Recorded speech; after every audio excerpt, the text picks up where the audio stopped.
उदाहरण अमेरिका द्वारा भारतीयों को घुसपैठिया कहकर हाथ में हथकड़ी और कमर में जंजीर डालकर खूंखार अपराधियों की तरह अपमानजनक तरीके से भारत भेजने की घटना है। महोदया, जनता एक ऐसा राहत देने वाला बजट चाहती थी जिसमें बढ़ रही आर्थिक विषमता कम हो और आम जनता की क्रय शक्ति बढ़े, लेकिन भाजपा सरकार ने पिछली गलतियां सुधारने के बजाय इस बार भी अमीर परस्त बजट पेश किया है। मध्यम वर्ग को आयकर में कुछ राहत मिली है, लेकिन मजदूरों, किसानों और आम मेहनतकश जनता को मुश्किल हालातों में ऐसे ही छोड़ दिया गया है, जो चिंताजनक है। उन्हें राहत देने के लिए आवश्यक उपभोक्ता सामग्री पर जीएसटी में कमी करने और जन कल्याणकारी योजनाओं में खर्च बढ़ाने की जरूरत को अनदेखा किया गया है।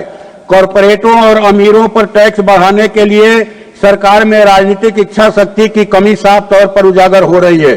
निजी क्षेत्र के लगातार बढ़ रहे मुनाफे के बावजूद सरकार की प्राथमिकता अमीरों पर टैक्स बढ़ाने की जगह जन कल्याण, सामाजिक, कृषि और ग्रामीण क्षेत्रों में खर्च कम करने की है।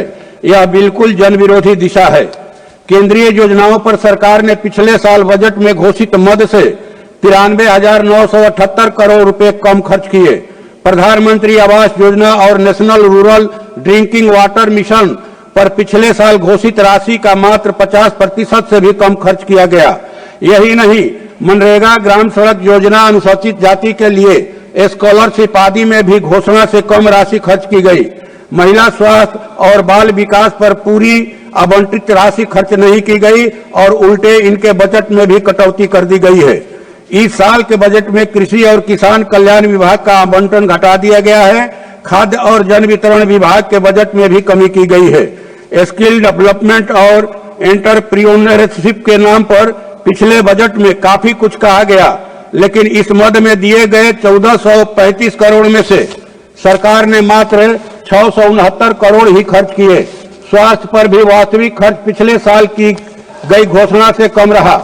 आशा, आंगनबाड़ी, मिड डे मील व अन्य स्कीम वर्कर्स को नियमित करने और कम से कम न्यूनतम मजदूरी देने की मांग को फिर से नकार दिया गया है, जबकि पिछले दिनों गुजरात हाई कोर्ट ने इन्हें अस्थायी करने का फैसला दिया है। इसी तरह जग्गो बनाम भारत संघ मामले में सुप्रीम कोर्ट के हालिया फैसले में केंद्र सरकार से अस्थायी, आकस्मिक और अनुबंध के आधार पर श्रमिकों की भर्ती बंद करने और उचित व स्थिर रोजगार प्रदान करने के लिए कहा गया है। बजट में इस दिशा को लागू करने के लिए वित्तीय आवंटन तो दूर, कोई चर्चा तक नहीं की गई है। अस्थायी नौकरियों को लेकर कोई नीति घोषित नहीं की गई, जिससे बेरोजगारी की समस्या और गहराएगी। सरकार ने बीमा क्षेत्र में विदेशी निवेश को 100% तक बढ़ा दिया है, जबकि प्रधानमंत्री फसल बीमा योजना में आवंटन घटाया गया है। जाहिर है, देश के किसान और आम जन को बड़े निजी कॉरपोरेशनों की दया पर छोड़ा जा रहा है। सरकार ने पिछले साल पूंजीगत निवेश बढ़ाने की घोषणा कर खुद ही अपनी तारीफों के पुल बांधे थे, लेकिन अब सच्चाई सामने आ रही है कि घोषणा से 1,84,000 करोड़ रुपए कम खर्च किए गए हैं। इस बजट में जरूरी क्षेत्रों में खर्च न बढ़ाकर सरकार की गलत दिशा में जारी प्राथमिकताएं फिर से उजागर हुई हैं। आंकड़े स्पष्ट बता रहे हैं कि कुल बजट खर्च में दिख रही बढ़ोतरी का करीब 40% तो लिए गए कर्ज का अतिरिक्त ब्याज पाने में ही खर्च हो जाएगा, जबकि जरूरतमंद आम जन पर बोझ बढ़ता जा रहा है। वहीं जीएसटी व इनकम टैक्स की हिस्सेदारी कॉर्पोरेट टैक्स से ज्यादा हो रही है। 2014-15 में कॉर्पोरेट टैक्स से 4,49,000 करोड़ व आम जनता से 2,66,000 करोड़ रुपए टैक्स से प्राप्त हुआ। यह 2023-24 में क्रमशः 9,11,000 करोड़ एवं 10,45,000 करोड़ हो गए हैं। यह बजट मोदी सरकार की अपनी क्रोनी पूंजीपतियों और कॉरपोरेट क्षेत्र के पक्ष में जारी आर्थिक अराजकता को पुनः स्थापित कर रहा है। मजदूरों की वास्तविक मजदूरी दर में कमी और उनके नियमित रोजगार के कम हो रहे अवसर की सच्चाई को अनदेखा किया गया है, जबकि सरकार जानती है कि कॉरपोरेट टैक्स का मुनाफा 4 गुना तक बढ़ गया है। फिर भी सरकार कॉरपोरेटों पर टैक्स नहीं बढ़ाना चाहती। ऐसे में यह बजट वर्तमान आर्थिक विषमता, घटती मजदूरी दर और घटते रोजगार के अवसरों पर हमला करते हुए कॉरपोरेटों के मुनाफे को और बढ़ाने वाला बजट है। यह बजट गरीबों की कल्याणकारी योजनाओं में कटौती, किसानों के लिए कोई राहत नहीं और स्कीम व अन्य मजदूरों की सुरक्षा की अनदेखी करने वाला बजट है। इसे आर्थिक असमानता और बढ़ेगी, बेरोजगारी और महंगाई की मार तेज होगी, जबकि कॉरपोरेट मुनाफे लगातार आसमान छूते रहेंगे। सरकार का किसानों की आय दुगनी करने का दावा पूरी तरह खोखला साबित हुआ है, क्योंकि कृषि और सार्वजनिक वितरण प्रणाली के लिए बजटीय आवंटन पिछले साल की तुलना में घटा दिया गया है। एमएसपी की तुलना में घटा दिया गया है। एमएसपी पर भी बजट चूप है। सरकार ने कॉर्पोरेट टैक्स नहीं बढ़ाया, जबकि अब उनका कुल कर भुगतान व्यक्तिगत आयकर से भी कम हो गया है। वास्तविक मजदूरी घटी, लेकिन कॉर्पोरेट मुनाफा 4 गुना बढ़ गया। सरकार ने मिडिल क्लास को 12 लाख तक का टैक्स में छूट देकर राहत दी है। गरीबों और मजदूर वर्ग का क्या? वे जीएसटी के रूप में सबसे अधिक कर का भुगतान करते हैं। इसमें कोई छूट नहीं है। आप गरीबों और श्रमिक वर्ग से बढ़ती कीमतों से लड़ने की उम्मीद कैसे करते हैं?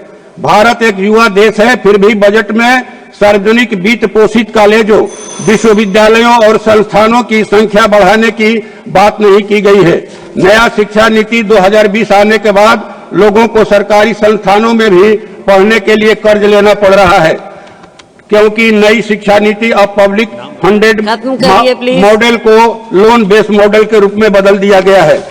महोदया, बस एक 50 सेकंड और लूंगा।